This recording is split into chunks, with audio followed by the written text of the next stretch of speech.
Hello and welcome to Running the Table, the podcast where we run through everything on the table in the world of college basketball. Purdue had a tough one on their hands with the Yale Bulldogs putting up a surprising fight in this one, but the Boilermakers and the Pain Crew reigned supreme. But without further ado, let's run it. It seems as though all the offense that got left behind during Purdue's matchup with Northern Kentucky got funneled into this one. Both teams light up the scoreboard. Defense? If you want to. But the Boilermakers come out on top, 92 to 84 against the Yale Bulldogs, and let's just say I've got some things to say about it. So, let's get into it. From the jump, Yale showed their hand as to how they wanted to strike first. 6'10" sophomore center Samson Alaton. In the words of Chris Collinsworth, now here's a guy who before this game had only shot 3 times in Yale's first 2 games combined and scored 2 points. Within the first 5.5 minutes, Alaton was 3 for 7 with 7 points and one son by the name of Wilberg. Thankfully, Purdue was knocking down shots of their own on offense, hitting threes in the same stretch to keep Purdue ahead by 5, 14 to 9. The three ball was one of the only things keeping Purdue in front in the first half entirely, as they made nothing but 3 threes from the 15 to the 10-minute mark. After some adjustments in offensive game plan and more attacking the basket, Purdue's offense started clicking. TKR got going on back screens that set him up in the low post, some steals turning into transition baskets, and a beautifully executed fake dribble handoff play drawn up for Fletcher Loyer to sink a three to end the half and leave Purdue up 11, 45 to 34. A common theme for Purdue this season is a hot start. Offense slows down for the middle 5 to 7 minutes, and then they wake back up to extend their lead to double digits by halftime. But the first 5 minutes of the second half were the awakening of the offensive demon that is John Poulikitis. That was a guy that Purdue did not want to get going, but he certainly didn't care. Showing off his tough shot making ability, scoring a quick 9 points, and making 4 out of Yale's first 5 shots to start the half. Now began the heavyweight haymakers from each squad down the stretch. Purdue still held on to a 6 point lead after that Poulikitis flurry and fought back, putting up 5 unanswered points to take their lead back to 11. Yale was once again unimpressed and sent 5 right back at the Boilers with an and one and a layup in back-to-back possessions. After 2 more swings, back to a 9 point lead and then right back to 6. Let's pause to hold a small celebration for a moment I've been waiting for since the first jump ball of the regular season.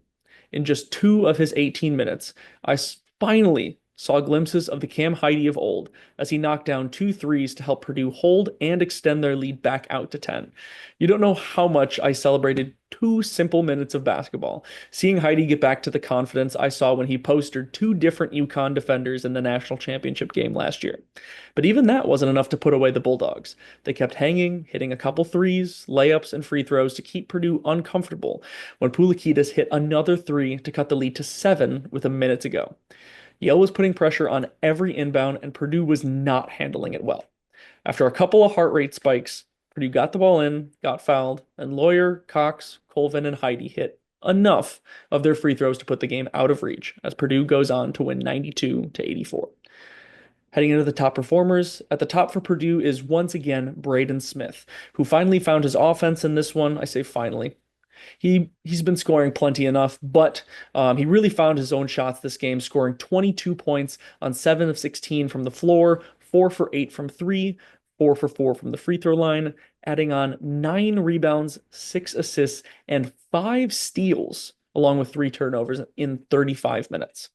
Behind him, Trey Kaufman-Renn finally earns his spot in the top performers for Purdue with 17 points on his once again efficient 5 of 8 shooting, 7 for 9 from the free throw line, 3 rebounds, 3 assists, and a steal in 30 minutes across both the 4 and the 5. We finally saw TKR at the 5 this one, long awaited and looked pretty good for Purdue. Heading over to Yale at the top, of course, the man we've already mentioned multiple times before, John Poulikitis, with 23 points on 9 of 19 shooting, 5 of 12 from the three-point line. So he was really chucking them up there, with 4 rebounds and 2 assists in 30 minutes. And behind him, another name we've already mentioned, Samson Alaton, with 14 points of his own on 5 of 10 shooting, 7 rebounds, 3 assists, a steal, and a block, along with 5 fouls in 30 minutes. For the honorable mentions, we still, of course, have to mention Fletcher Loyer for Purdue, who had 14 points on 5 of 7 shooting, another efficient night for him, and once again, 2 for 2 from 3. He has been shooting the lights out to start the season, but he tacked on 3 assists in 26 minutes. And for Yale, you've got Bez Mbang, who had 12 points on 4 of 8 shooting, only 1 for 4 from 3, and only 3 for 6 from the free throw line, but had 5 rebounds and 5 assists, along with 5 fouls in 34 minutes of his own. Heading to the key team points for Purdue, box out. Purdue's going to have a rude awakening against a tall, aggressive, and much more talented Alabama team if they can't learn to box out and rebound the ball.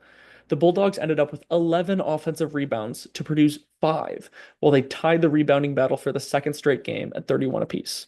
Samson Alaton looked like he just wanted it more than Berg in their time out there. Alaton got 4 of the offensive rebounds himself, while Berg just got 1 rebound total at 7'2". And it was just another showing that this Purdue team does not want to box out enough. Do I have to state the obvious to them? You don't have Zach Edey anymore. You better learn to get some of those rebounds yourself. Your leading rebounder on the season should not be your 6 foot tall point guard. I don't care how aggressive he is on the glass, and I love the way that Braden rebounds, but this is turning into a serious issue for Purdue. Secondly, it's the return of bench production, but this time in a positive manner. This was a stark turnaround for the bench role players, namely the 3 guards I called out in the last recap, Colvin, Cox, and Heidi. They once again saw significant minutes, but this time they stepped up and provided exactly what the Boilermakers needed. In his 18 minutes, Heidi finally shot the ball, 3 threes, made 2 of them, and finally put his height and athleticism to good use attacking the glass, grabbing 6 rebounds.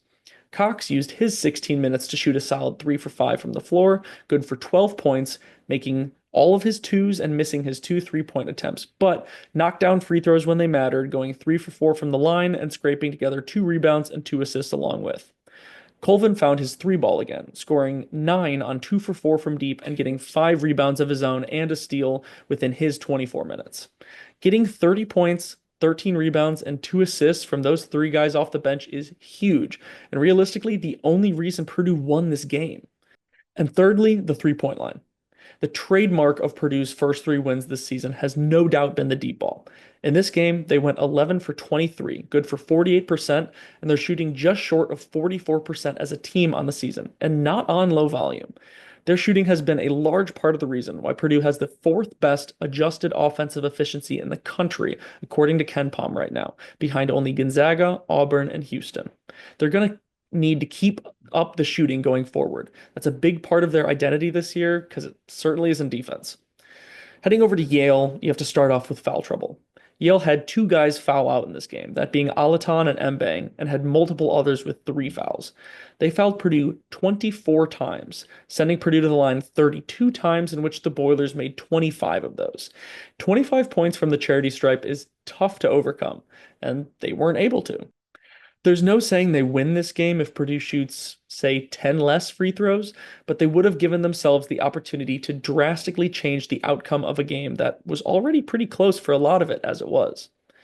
Secondly, eliminating the center. Yale essentially eliminated the center position entirely from this game for Purdue. Now, did they let the guards pop off a bit more than they would have liked?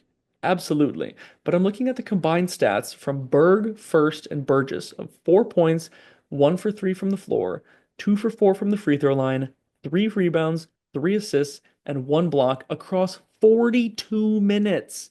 To me, that's horrifying against a team that has only one true center, a 6'10" sophomore that only seemed to find his confidence on the season against Purdue.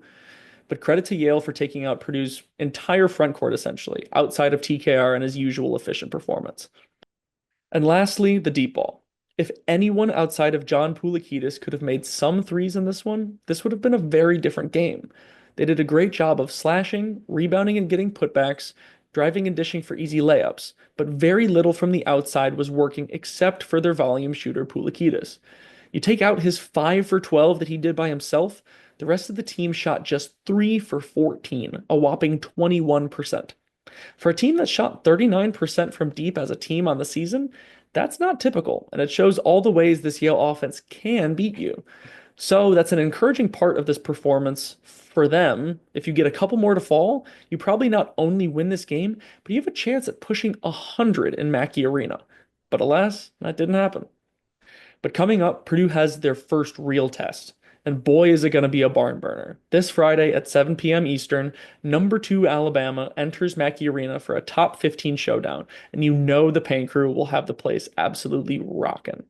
Purdue's really got to step up to meet the challenge against the Crimson Tide if they want to keep their 38 game regular season non conference winning streak alive. As for Yale, they stay in the Big Ten for their upcoming road game in Minneapolis, taking on the Minnesota Golden Gophers this Saturday at 4 p.m. Eastern.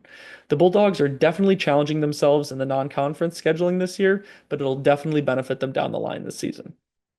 But that's all I've got for today. Another game, another win, but the road gets much harder from here. So stay tuned to the channel. The fun is just beginning. Let us know if there's anything you want to hear about across the league in college basketball this year, even outside the Big Ten. But if you want more from us, like, comment, subscribe, and until next time, I'm out.